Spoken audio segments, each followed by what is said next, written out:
and you get to do more, get to fly and stuff. I love this game. 100% my favorite Scooby-Doo game. And I will definitely finish this for sure. I'm pretty sure I've finished it by the time this video will probably go up, but I don't know, we'll see.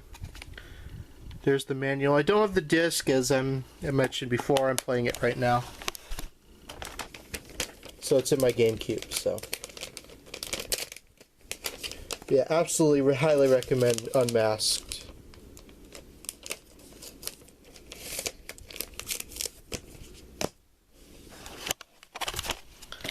Final Fantasy Crystal Chronicles. Never thought we would ever get a Final Fantasy game on a Nintendo console, well, on Gamecube. And it comes with the advanced cable, which I have separately. I haven't beaten this yet. I'm still kind of stuck on this one part where I don't know where to go. And yeah. I'll figure it out eventually, though.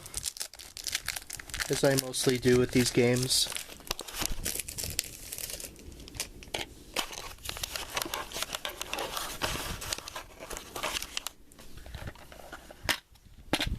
But yeah, there's the manual, and there is the actual game disc. Very clean copy too.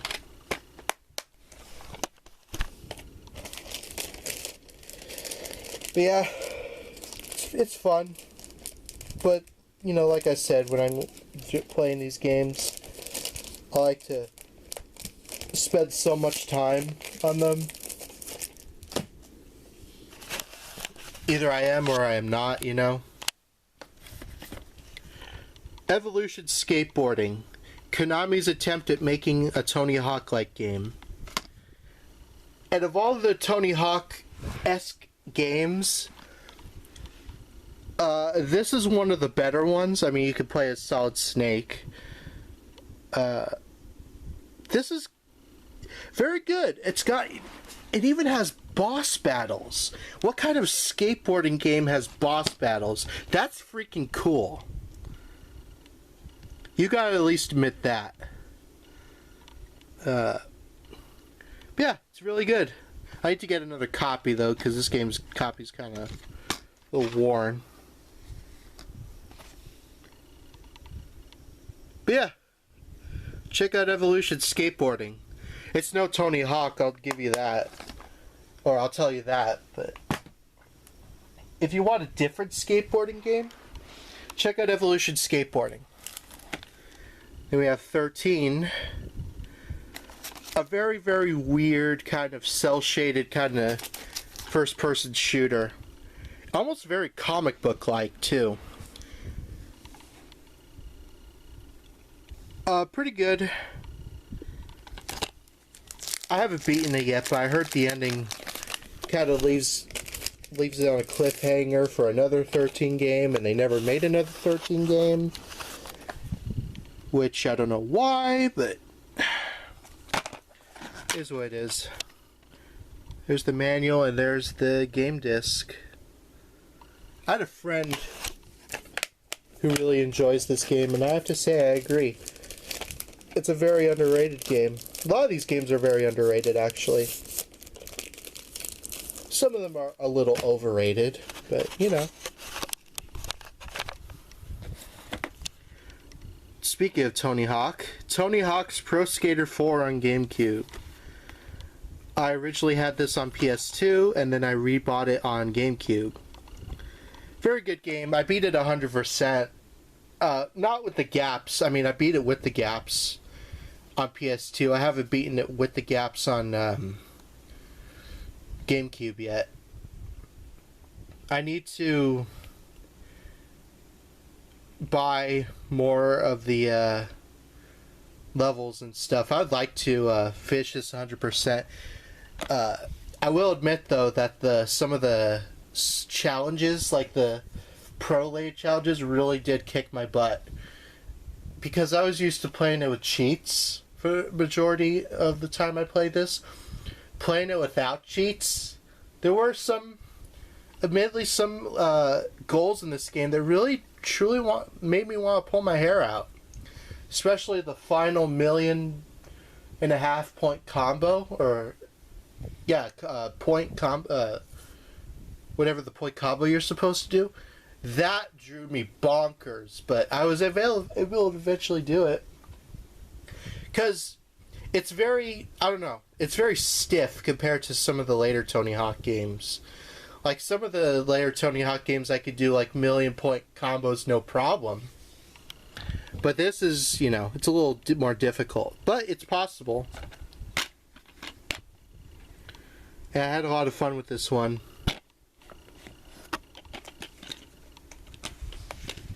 What is there? What is that? Oh. Activision 02. Let's see. Tony Hawk Pro Skater 3, 4. Matt Hoffman's Pro BMX 2. That game's actually much better than the PS2. Frame rate on the Gamecube's horrendous. Kelly Slater's Pro Surfer. I need to get that. My dad actually met him once. Sean Palmer's Pro Snowboarder 2. That never came out. Travis Pacina's Pro Moto X. That's another game that never came out. And then Sean Murray's Pro Wakeboarder. Another game that never came. Although I think the Sean Murray one was retitled to something. Yeah, that was when Activision had their whole Activision 02 kind of program. That didn't last too long, admittedly. Yeah, check out Tony Hawk Pro Skater 4. Great game. A lot of nostalgia with that one. Although, thank you, De La Soul, for blocking my video at AC/DC. I'll never forgive him for that. Had to make everyone chipmunk voiced. Yeah, thanks a lot. Anyway, moving on till I dig myself a deeper hole. Tony Hawk Underground 2. This is a great game as well. This is one of my favorite Tony Hawk games of all time. I spent a lot of time with this one.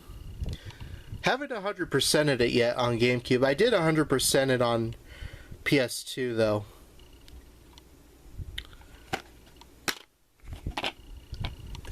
Great game though, and of course I have done videos of me playing Tony Hawk Pro Skater 4 and Underground 2 on my channel, so you can check those out. I do wish that they would allow you to have your face in as your character. That's one thing I wish they didn't get rid of, but yeah, it's a good game regardless. And of course, my favorite Tony Hawk. No, I go back and forth. It was either Underground 1 or this game to be my absolute favorite Tony Hawk game. But this is definitely neck and neck with Underground 1. I know some people are like, oh, you know, it's basically tutorial the game. And yes, you'd be right. There is a lot of tutorial for the majority of this. But if you could get past that and have a more very fluid experience with a lot of really weird and funny goals, this is an absolutely fan-freaking-tastic game. And I don't know why some people just rag on this game. It's a great game. At least in my opinion. I also have the PS2 version, which has... I actually have the collector's edition, which me and my brother unknowingly bought. And we didn't even realize it was a collector's edition till many years later. Drome Racers. One of the few games that doesn't even have Lego on the front, but it's clearly a Lego game, except on the side. Just another kind of racing game. Think of a more futuristic version of Lego Racers. It's a more futuristic version of Lego Racers, to basically put it bluntly. Yeah, there's the manual and there's the disc. Except I think Lego Racers is a much better game. Then we have SpongeBob SquarePants, Revenge of the Flying Dutchman. A good game. Definitely far from the best SpongeBob game. I will just say though, this is one of the more underrated SpongeBob games. No one ever talks about this one. And I wish they did, because it's actually a good game. Is it Battle for Bikini Bottom good? No, but I like it. The PS2 version, though, is absolutely glitched really badly. I actually recommend the GameCube version more, because the PS2 version is really almost unfinished. They really should have play tested that more before releasing that. No wonder people kept complaining about all the bugs in the PS2 version. It wasn't play tested that well. Lord of the Rings, The Return of the King. Probably my second favorite Lord of the Rings game. This is on par with the Twin Towers. Or, Twin Towers? Two Towers. Still good. What is this? Here's the disc. What is this?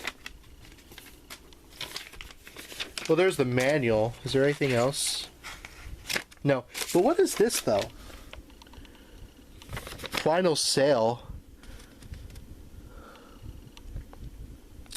Looks like someone bought this in 2021. So, oh! I bought this. I remember now. I bought this at, where'd I buy it? I bought it at some game store close by. I was wondering, wait a second.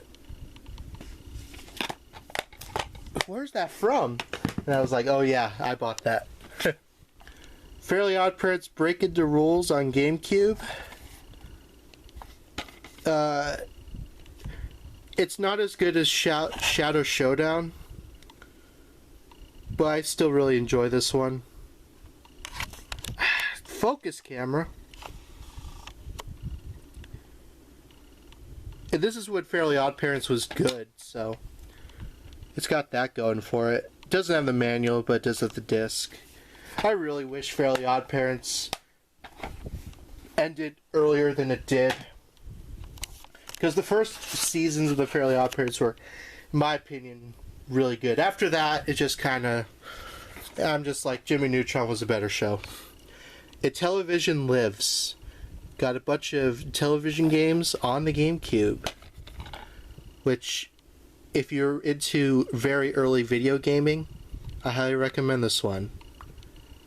Relive the 80s with Intellivision Lives. Some of the mapping and the controls is kind of weird though, but I still would say pick this one up.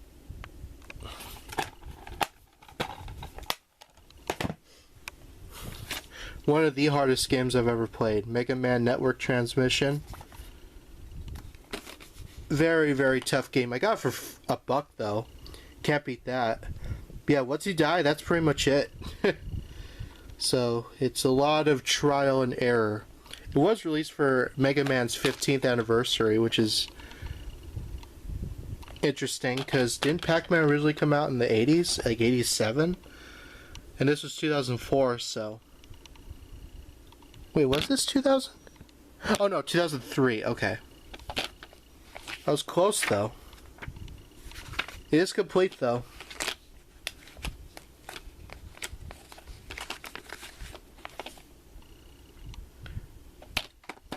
But yeah, just, if you're gonna play this game, go into it knowing that it's really difficult. Mega Man Anniversary Collection. Got all the Mega Man games in one disc. And yeah. Got the first 8 Mega Man games and 2 arcade games, which is pretty cool. And you also have like an interview with the creator and stuff. I also have this on PS2, because, you know. But yeah, there's the disc. I like the controls better on the PS2, but this is a good version as well. I need to get Mega Man X Collection. The Adventures of Jimmy Neutron, Boy Genius, Jet Fusion. Probably my least... yeah, I would say it's my least favorite Jimmy Neutron game. I still like it though, although the controls have a lot to be desired. Like, especially that mission. That was kind of BS. Because it's so dark and... I don't know. You could tell this game was pretty much rushed. Because they wanted to get it in time for the Jet Fusion episode, and... yeah. Other than that, it's a decent game. Attack of the Twonkies is much better, though. Then we got Metroid Prime 2 Echoes. Very much like the first game. You know, its similarity. I would actually agree this one's a lot more hard than the first Metroid Prime game. I need to get the collection on Wii. I heard that one's actually better quality, and I heard it's like they improved on things and the GameCube version didn't. Dragon's Lair 3D, Return to the Lair, made by Encore. Extremely underrated game. You ever wanted a GameCube version of the Dragon's Lair game that was originally in the arcade? Yeah, pick this up. It's a really great adventure game. Plays really smoothly too. I got this in Vegas, of all places, which I thought was pretty cool.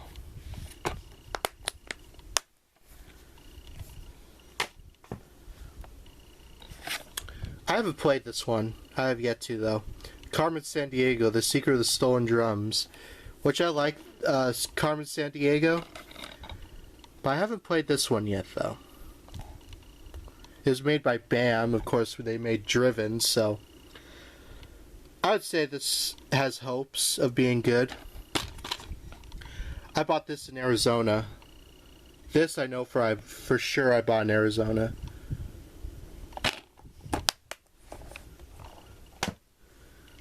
Almost done. Resident Evil 4, the Player's Choice Edition. Great Resident Evil game. I would say this is probably my favorite Resident Evil game. I also have the Platinum Edition on PS2. Great game. Made by Capcom. My friend or I should say my online friend, or someone I like, his name is DareWerewolf93. He did a gameplay of Resident Evil 4. And I recommend you go check him out. And watch his entire gameplay of it.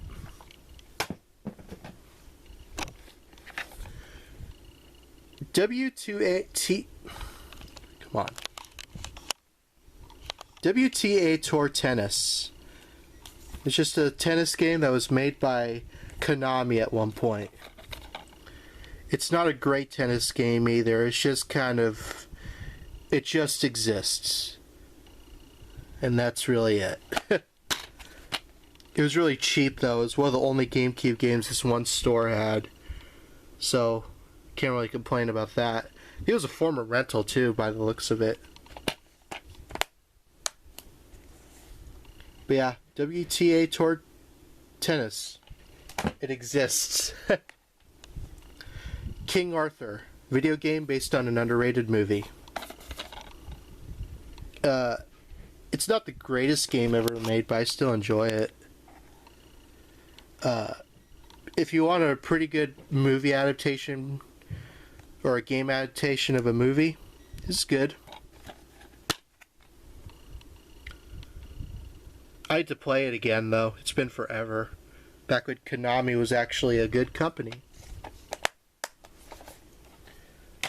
This is a much better game though.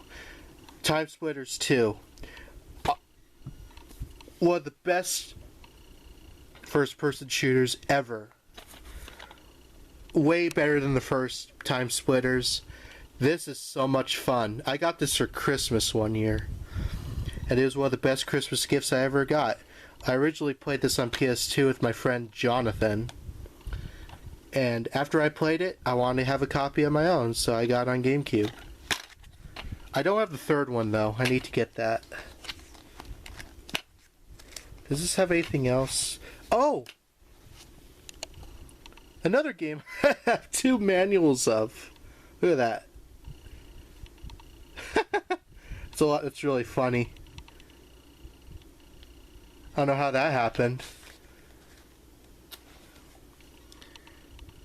So if anyone out there wants a extra copy of Timesplitters 2 with the manual that they don't have, like they have the Timesplitters 2 but they don't have the manual, comment in this video and we'll work out a deal. You ready for the final game of my GameCube collection? Are you ready for the most epic final one? Let's go! It's actually alright. Mary-Kate and Ashley Sweet 16 License to Drive. I bought this because I saw a video on Some Call Me Johnny. He did a game reviewing this with, they were playing it with he was playing with his friends. And I thought, I want to get that game too. So I bought it. Yeah, you just do girly things and you get to go to the mall. It's very much like a Mario Party-esque game. I think it was actually one of the last Mary-Kate and Ashley games ever released. Get ready for the sweetest birthday bash ever. Yeah. Club Acclaim, one of the few games made by that subdivision. Miles of fun lie ahead of you. Maybe for the hell of it, I'll do a gameplay of this on my channel. We'll see, though. But I just honestly just bought it more for the fun of it. And maybe I will play it again. And that right there is my entire GameCube game collection in 2024. That was a lot. And I'm still collecting for GameCube, and that will never end until I get pretty much almost every single GameCube game. That's one of my goals.